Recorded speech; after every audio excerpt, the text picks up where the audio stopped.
ತಳವಾರ ಸಮಾಜದ ವಿವಿಧ ಬೇಡಿಕೆಗಳನ್ನು ಇಟ್ಟುಕೊಂಡು ನಾವು ಯಡ್ರಾಮಿ ತಾಲೂಕಿನ ಕೊನೆಹಳ್ಳಿಯಾದ ಕಣಮೇಶ್ವರ ಗ್ರಾಮದಿಂದ ಕಲಬುರಗಿ ಪ್ರಾದೇಶಿಕ ಆಯುಕ್ತರ ಕಚೇರಿವರೆಗೆ ನಮ್ಮ ಪಾದಯಾತ್ರೆ ಹಮ್ಮಿಕೊಂಡು ಮತ್ತು ಏನಪ್ಪ ಅಂದ್ರೆ ನಾವು ನಿರಂತರ ಧರಣಿ ಸತ್ಯಾಗ್ರಹ ಮುಂದುವರಿಸಬೇಕಂತೇಳಿ ನಾವು ಈ ಏನಪ್ಪ ಅಂದ್ರೆ ತಳವಾರದ ಹೋರಾಟ ರೂಪುರೇಷೆ ಮಾಡಿ ಹಾಕಿಕೊಂಡಿದ್ವಿ. ವಿಶೇಷವಾಗಿ ಏನು ಹೇಳ್ಬೇಕಂದ್ರೆ ನಾವು ಪರಿಶಿಷ್ಟ ಪಂಗಡಕ್ಕೆ ಸೇರಿಸಿ 5 ವರ್ಷ ಆಯ್ತು ಕೇಂದ್ರ ಸರ್ಕಾರ. ಆದರೆ ರಾಜ್ಯ ಸರ್ಕಾರ ದಿನನಿತ್ಯ ಯಾವುದೇ ಒಂದು ಸಂಬಂಧ ಇಲ್ಲದ ಖ್ಯಾತಿ ಎತ್ತಿ ನಮಗೆ ಆ ಯೋಜನೆಯಿಂದ ನಿರಂತರವಾಗಿ ಏನಪ್ಪ ಅಂದ್ರೆ ವಂಚಿಸ್ತಾ ಬಂದಿದೆ. ಇದರಿಂದ ನಮ್ಮ ಇಡೀ ಸಮುದಾಯಕ್ಕೆ ಅಗಾಧ ಪ್ರಮಾಣದ ಅನ್ಯಾಯ ಆಗ್ಯದ, ಭಾರಿ ನಷ್ಟ ಆಗ್ಯದ. ಇದರಿಂದ ಹಲವಾರು ವಿದ್ಯಾರ್ಥಿಗಳದು, ಯುವಕರದು, ರೈತರದು ಭಾಳ ಮಂದಿ ಏನಪ್ಪ ಅಂದರೆ ಅವ್ರ ವೈಯಕ್ತಿಕ ಬದುಕೇ ಒಂದು ಥರ ಏನಪ್ಪ ಅಂದ್ರೆ ಡೋಲಾಯಮಾನಕ್ಕೆ ಸಿಕ್ಕದ. ಇದನ್ನು ನಾವೇನು ಖಂಡಿಸ್ತೀವಿ. ಒಂದು ವೇಳೆ ರಾಜ್ಯ ಸರ್ಕಾರದ ಬಳಿ ಅಥವಾ ಅಧಿಕಾರಿಗಳ ಬಳಿ, ಜನಪ್ರತಿನಿಧಿಗಳ ಬಳಿ ನಾವು ತಳವಾರ ಅಲ್ಲ ಅನ್ನೋದು ಒಂದು ಯಾವುದಾದ್ರೂ ಸುತ್ತೋಲೆ ಆಗಲಿ ಅಥವಾ ಗೆಜೆಟ್ ಆಗಲಿ ಇದ್ರೆ ಅದನ್ನು ಸಾಬೀತುಪಡಿಸಿ ತೋರಿಸಿ ನಮ್ಮನ್ನು ಪರಿಶಿಷ್ಟ ಪಂಗಡ ಪಟ್ಟಿಲಿಂದ ಕೈ ಬಿಡಬೇಕು.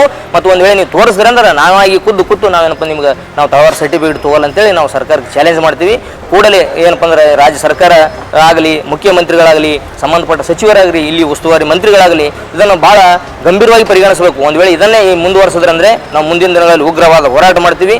ನಮಗೂ ಕೂಡ ಈ ದೇಶದ ಇಲ್ಲಿ ಏನಪ್ಪ ಸಂವಿಧಾನದಲ್ಲಿ, ಕಾನೂನಲ್ಲಿ ಹಕ್ಕಿದೆ. ನಾವೇನಪ್ಪ ಅಂದ್ರೆ ನಮ್ಮ ಕಾನೂನು ಪ್ರಕಾರ ನಮ್ಮ ನ್ಯಾಯ ನಾವು ಕೇಳ್ತಾ ಇದ್ದೀವಿ. ಒಂದು ವೇಳೆ ನೀವು ಏನಪ್ಪ ಅಂದರೆ ಈ ರೀತಿಯೆಲ್ಲ ಗೊಂದಲ ಸೃಷ್ಟಿ ಮಾಡ್ತಿದ್ರೆ ಅಂದರೆ ವಿನಾಕಾರಣ ಇದೇನಪ್ಪ ಅಂದ್ರೆ ನಮ್ಮನ್ನು ಈ ಯೋಜನೆಯಿಂದ ವಂಚಿತ ಮುಂದುವರಿಸ್ತೀನಿ ಅಂದರೆ ನಾವು ಇನ್ನು ಮ್ಯಾಗ ಸಹಿಸ್ಕೊಳ್ಳಲ್ಲ. ಇಷ್ಟು ದಿನ ಏನು ಸಹಿಸ್ಕೊಂಡಿದ್ದು ಇನ್ನು ಮ್ಯಾಗ ಸಹಿಸ್ಕೊಳ್ಳೋಕೆ ಸಾಧ್ಯನೇ ಇಲ್ಲ. ನಾವು ಹೇಳ್ತಾ ಇದ್ದೇವೆ ಈಗಾದರೂ ಕೂಡ ನಿಮ್ಮಲ್ಲಿ ಏನಾದರೂ ದಾಖಲಾತಿಗಳಿದ್ರೆ ಓಪನ್ ಚಾಲೆಂಜ್ ಇದೆ, ನೀವು ಮಾಡಿ ಚಾಲೆಂಜ್ ಮಾಡಿಲ್ಲ. ನಾವು ಬೇರೆ ಕಡೆ ಇದ್ದೀವಿ, ನಿಮ್ಗೆ ಕೊಡಲ್ಲ, ನಿಮ್ಗೆ ಕೊಡಕ್ಕೆ ಬರಲ್ಲ ಅಂತ ಹೇಳಿರಲ್ಲ. ಅದನ್ನು ಬಿಟ್ಟು ನಿಮ್ಗೆ ನ್ಯಾಯಾಲಯ ಕೊಡಬೇಡ ಅಂತ ಹೇಳಿದ, ಸರ್ಕಾರ ಕೊಡಬೇಡ ಅಂತ ಹೇಳಿದ, ಜಿಲ್ಲಾಧಿಕಾರಿ ಕೊಡಬೇಡ ಅಂತೇಳಿ ಎಲ್ಲ ಏನಪ್ಪ ಅಂದ್ರೆ ಗೇಟು ತಹಸೀಲ್ದಾರ್ಗಳು ಏನಪ್ಪ ಅಂದ್ರೆ ದಿನನಿತ್ಯ ಒಂದು ಏನಪ್ಪ ಅಂದ್ರೆ ಜನರಿಗೆ ಸುಳ್ಳು ಹೇಳಿ ಏನಪ್ಪ ಅಂದ್ರೆ ಮನೆ ಕಳಿಸ್ತಾ ಇದ್ದಾರೆ.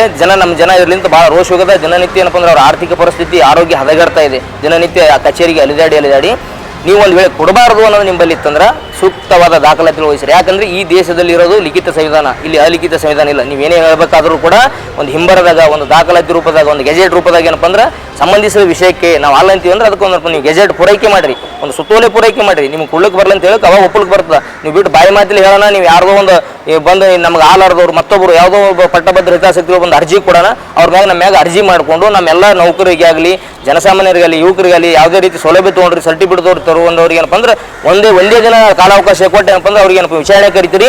ನಮ್ಮ ಯಾವ ಕಂಪ್ಲೇಂಟ್ ಕೊಟ್ಟಿರ್ತಾರೆ ಅವ್ನಿಗೆ ವಿಚಾರಣೆ ಕರೆಯಲ್ಲ. ಇದ್ರೊಳಗೆ ನೀವು ಗೊತ್ತಾಗ್ತದೆ ಸರ್ಕಾರದ ಮತ್ತು ಅಧಿಕಾರಿಗಳು ನಿಮ್ದೆಲ್ಲ ಕೈವಾಡಿದೆ, ಅವ್ರು ಕೂಡ ಶಾಮೀಲ್ ಇದ್ದೀರಿ. ನೀವು ಇದ್ರೊಳಗೆ ಭ್ರಷ್ಟಾಚಾರ ಕೈಗೊಂಡ್ರೆ ನಾವು ಒಂದು ಗೊತ್ತದ. ಇನ್ನು ಮೇಲೆ ನಿಮ್ಮ ಆಟ ನಡೆಯಲ್ಲ. ನೀವು ಒಂದು ವೇಳೆ ಏನೇ ಹೇಳಬೇಕಾಗಿತ್ತು ಅಂದ್ರೆ ನಾವು ಇವತ್ತಿಗೂ ಹೇಳ್ತೀವಿ, ಖಂಡಿತವಾಗಿ ನೀವು ದಾಖಲಾತಿ ಸಹಿತ ನಾವು ತೋರಿಸಿದ್ರೆ ನಾವು ಏನಪ್ಪ ಅಂದ್ರೆ ಇಡೀ ಸಮುದಾಯ ಏನಪ್ಪ ಅಂದ್ರೆ ನಾವು ತೊಗೊಂಡಂಥ ಸರ್ಟಿಫಿಕೇಟು ನಿಮ್ಗೆ ಹಿಂತಿರುಗಿಸ್ತೀವಿ. ಮತ್ತು ನಾವು ಯಾವುದು ಸೌಲಭ್ಯಗಳು ಕೇಳಲ್ಲ. ನೀವು ಎಲ್ಲಿ ಕೊಟ್ಟಲ್ಲಿ ನಾವು ಅಲ್ಲಿ ನಾವು ಸರ್ಟಿಫಿಕೇಟ್ ತೊಗೊಂಡು ಹೋಗ್ತೀವಿ.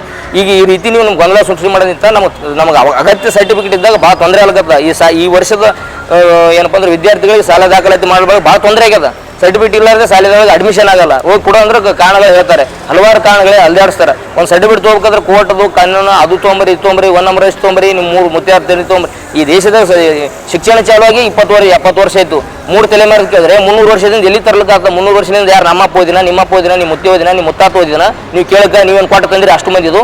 ನಾಳೆಗೆ ನಾವು ನಿಮ್ಮನ್ನು ಕೇಳ್ತೀವಿ. ನೀನು ಯಾವ ಏನಪ್ಪ ಅಂದ್ರೆ ಜಾತಿ ಅರ್ಹತೆ ಮ್ಯಾಗ ಬಂದು ನೀವು ಜಾಯ್ನ್ ಆಗಿ ನೌಕರಿ ಮಾಡಿದ್ರೆ ನೀ ಆ ಜಾತಿ ಎಲ್ಲ ಅಲ್ಲ, ನಾನು ನಿಮ್ಮ ಮ್ಯಾಗ ಕಂಪ್ಲೇಂಟ್ ಮಾಡ್ತೀನಿ. ನೀನು 3 ತಲೆಮಾರಿನ ದಾಖಲಾತಿ ತಂದು ಸಲ್ಲಿಸಬೇಕಲ್ಲ. ಅದಕ್ಕೆ ವಿಶೇಷವಾಗಿ ಕೆಲವೊಂದು ಪಟ್ಟಭದ್ರ ಹಿತಾಸಕ್ತಿಗಳು ಕೆಲವೊಂದು ಜಾತಿ ಅಧಿಕಾರಿಗಳನ್ನು ಇದ್ರೊಳಗೆ ರಾಜಕೀಯ ಮಾಡ್ತಾರೆ. ಅವ್ರು ದಯವಿಟ್ಟು ಏನಪ್ಪ ಅಂದ್ರೆ ರಾಜಕೀಯ ಮಾಡೋಂತಂದ್ರೆ ತಮ್ಮ ನೌಕರಿಗೆ ಏನಪ್ಪ ಅಂದ್ರೆ ರಾಜೀನಾಮೆ ಕೊಟ್ಟು ಬಂದು ಬಹುಪಾಲಾಗಿ ರಾಜಕೀಯ ಮಾಡಲಿ. ಅದನ್ನು ಬಿಟ್ಟು ಒಂದು ಅಧಿಕಾರಗಳು ಕೂತು, ಒಂದು ಸಂವಿಧಾನಕ್ಕೆ ಹುದ್ದೆಯಲ್ಲಿ ಕೂತು, ಸಾರ್ವಜನಿಕ ಸೇವೆ ಸಲ್ಲಿಸಲಿಂತ ಕೂತಲ್ಲಿ ಜನರಿಗೆ ತೊಂದರೆ ಮಾಡ್ತಿರೋದು ತುಂಬ ಅಕ್ಷಮ್ಯ ಅಪರಾಧ, ಸಂವಿಧಾನ ಉಲ್ಲಂಘನೆ, ಕಾನೂನು ಉಲ್ಲಂಘನೆ ಆಗ್ತದೆ. ಇದರ ಪ್ರತಿಫಲ ನೀವು ಮುಂದೆ ಏನಪ್ಪ ಅಂದ್ರೆ ತರಬೇಕಾಗ್ತದೆ. ನಾವು ಸುಮ್ಮನೆ ಸಹಿಸಲ್ಲ. ಮುಂದಿನ ದಿನಗಳಲ್ಲಿ ನೀವು ಇಷ್ಟೆಲ್ಲ ನಮ್ಮ ವಿಷಯದಲ್ಲಿ ಕಾನೂನು ಉಲ್ಲಂಘನೆ ಮಾಡಿರಿ ಅಂದ್ರೆ ನಾವು ಕಾನೂನು ಏನಪ್ಪ ಕೈಗೆ ಎತ್ಕೋತೀವಿ. ನಮಗೂ ರೈಟ್ಸ್ ಅದ, ನಿಮ್ಗೆ ಯಾವ ರೈಟ್ಸ್ ಅದ, ನಮಗೂ ಆ ರೈಟ್ಸ್ ಅದ. ನೀವು ಏನಪ್ಪ ಅಂದ್ರೆ ಸಾರ್ವಜನಿಕ ಸೇವೆ ಸಲ್ಲಿಸಕ್ಕೆ ಬಂದಿರಿ. ನೀವು ಇಲ್ಲಿ ಯಾವುದೋ ರಾಜಕೀಯ ಮಾಡಕ್ಕೆ ಮತ್ತೊಬ್ಬರು ಯಾರೋ ಮಾತು ಕೇಳ್ಕೊಂಡು ಅಧಿಕಾರ ಚಲಾಯಿಸಲಿಕ್ಕೆ ಬಂದಿಲ್ಲ. ಹಂಗೆ ಏನಾರು ಇತ್ತು ಅಂದ್ರೆ ಉದ್ದೇಶಪೂರ್ವಕ ರಾಜಕೀಯ ಇಟ್ಕೊಂಡ್ಬರ್ರಿ, ನೀವು ನೋಡೋಣ, ನಾವು ಮಾಡೋಣ, ನೀವು ಮಾಡೋಣ. ಅದನ್ನು ಬಿಟ್ಟು ನೀವೇನು ಬೇರೆ ಬೇರೆ ರೀತಿಯ ವಿಷಯಗಳನ್ನು ಇಟ್ಕೊಂಡು ವಿನಾಕಾರಣ ಹೇಳ್ಕೊಂಡು ನೀವು ಇದೇ ರೀತಿ ದಾರಿ ತಪ್ಪಿಸಿದ್ರೆ ನಾವಂತೂ ಸಹಿಸ್ಕೊಳ್ಳಲ್ಲ. ಇಲ್ಲಿ ಏನಪ್ಪ ಜಂಟಿ ನಿರ್ದೇಶಕರಲ್ಲಿ ಈಗ ಹೊಸದಾಗಿ ಬಂದ DM ಏನಪ್ಪ ಅಂದರೆ ಮಲ್ಲಿಕಾರ್ಜುನ್ ಅಂತ ಹೇಳಿದಾರೆ, ವಾಲ್ಮೀಕಿ ಅಭಿವೃದ್ಧಿ ನಿಗಮ. ಅವರೇ ಹೇಳಂಗಿಲ್ಲ. ಸರ್ಕಾರಕ್ಕೆ ಸುತ್ತೋಲೆ ಏನಪ್ಪ ಅಂದ್ರೆ ಕ್ಲಾರಿಫಿಕೇಶನ್ ಬರೀತಾರೆ. ಆ ರೈಟ್ಸ್ ಇವ್ರಿಗೆ ಯಾರು ಕೊಟ್ಟರೆ?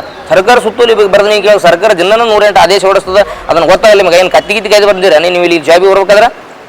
ಅನ್ಪಾಡುಗಳ ಸಹಿತಿಗೆ ಈ ರೀತಿ ಮಾಡಲ್ಲ. ಇವರು ಒಬ್ಬರೆಲ್ಲ ಇದು ಉದಾಹರಣೆ ಕೊಟ್ಟು ಹೇಳ್ತೀನಿ. ಎಲ್ಲ ಇಡೀ ಡಿಸ್ಟಿಕ್ದಾಗ ಹೈದರಾಬಾದ್, ಕರ್ನಾಟಕ ಬಹುತೇಕ ಎಲ್ಲ ಅಧಿಕಾರಿಗಳು ಇದೇ ರೀತಿ ಅನುಸರಿಸ್ತಾರೆ.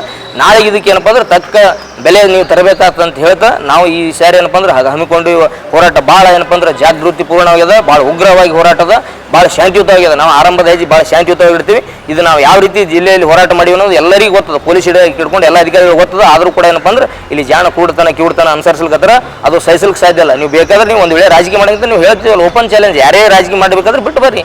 ಸಂವಿಧಾನಿಕ ಹುದ್ದೆಗಳು ಕೂತಿದ್ದು ಮಾಡಲಿಕ್ಕೆ ಯಾರಿಗೆ ಅವಕಾಶ ಇಲ್ಲ. ನಾನೇ ಇರಲಿ ಯಾರೇ ಇರಲಿ, ಇನ್ನೊಂದು ಸಮುದಾಯದ ಮತ್ತೊಂದು ಒಬ್ಬ ವ್ಯಕ್ತಿದು ಹಕ್ಕು ಕಟ್ಸೋಲಿಕ್ಕೆ ಇಲ್ಲಿ ಯಾರಿಗೆ ಹಕ್ಕಿಲ್ಲ. ಈ ದೇಶದ ಸಂವಿಧಾನದ ಆಧಾರದ ಮ್ಯಾಗ ಈ ದೇಶದಲ್ಲಿ ಇರೋದು ಏನಪ್ಪ ಅಂದರೆ ಲಿಖಿತ ಸಂವಿಧಾನದ, ಇಲ್ಲಿ ಲಿಖಿತ ರೂಪದಲ್ಲಿ ಕಾನೂನು ಜಾರಿಗೆ ಬರಬೇಕಾಗ್ಯದ, ಆಚರಣೆಗೆ ಬರಬೇಕಾಗ್ಯದ ಅಂತ ಹೇಳ್ತಾ ಈ ಹೋರಾಟವನ್ನು ಉಗ್ರವಾಗಿ ನಾವೇನಪ್ಪ ಅಂದ್ರೆ ಮಾಡೋದ್ರ ಮುಖಾಂತರ ಸರ್ಕಾರದ ಎಲ್ಲ ಅಧಿಕಾರಿಗಳು ಹಿಡ್ಕೊಂಡು ಜನಪ್ರತಿನಿಧಿಗಳು ಹಿಡ್ಕೊಂಡು ಮುಖ್ಯಮಂತ್ರಿಗಳು ನಾವು ಖಂಡಿಸ್ತೀವಿ ಅಂತ ಹೇಳ್ತಾ ತಳವಾರ ಸಮಾಜದ ಏನಪ್ಪ ಅಂದ್ರೆ ನಾನು ರಾಜ್ಯಾಧ್ಯಕ್ಷಿಯಾಗಿ ಏನಪ್ಪ ಅಂದ್ರೆ ಈ ಮುಖಾಂತರ ಗಟ್ಟಿಯಾಗಿ ನನ್ನ ಹೆಸರು ಡಾಕ್ಟರ್ ಸರ್ದಾರ್ ರಾಯಪ್ಪ ಅಂತೇಳಿ ಕರ್ನಾಟಕ ರಾಜ್ಯ ತಳವಾರ ಸಮಾಜದ ರಾಜ್ಯಾಧ್ಯಕ್ಷರು. ನಂದು ಇದು 25/4/2025 ಕಳಮೇಶ್ವರ ಗ್ರಾಮದಿಂದ ಆರಂಭಿಸಲಿಕ್ಕೆ ಪಾದಯಾತ್ರೆ ಮುಖಾಂತರ ಸುಮಾರು 100-150 ಕಿಲೋಮೀಟರ್ ಆಗ್ತದೆ. ಇಲ್ಲಿ ಪ್ರಾದೇಶಿಕ ಆಯುಕ್ತರ ಕಚೇರಿ ಜಿಲ್ಲಾಧಿಕಾರಿ ಆಫೀಸಿನಲ್ಲಿದೆ. ಇಲ್ಲೇ ಮಿನಿ ವಿಧಾನಸೌಧವರೆಗೆ ಆಗಮಿಸಿ ಮತ್ತೆ ಏನಪ್ಪ ಅಂದ್ರೆ ನಮ್ಮ ಬೇಡಿಕೆಗಳು ಈಡೇರದಿದ್ರೆ ಇಲ್ಲಿನೂ ಕೂಡ ಏನಪ್ಪ ನಿರಂತರ ಧರಣಿ ಸತ್ಯಾಗ್ರಹ ಮುಂದುವರಿಸಬೇಕು ಅನ್ನೋದು ನಮ್ಮ ಒಂದು ಹೋರಾಟದ ಮತ್ತು ಹಿರಿಯ ಸಮಾಜದ ಒಂದು ನಿರ್ಣಯ. ಎಲ್ಲರೂ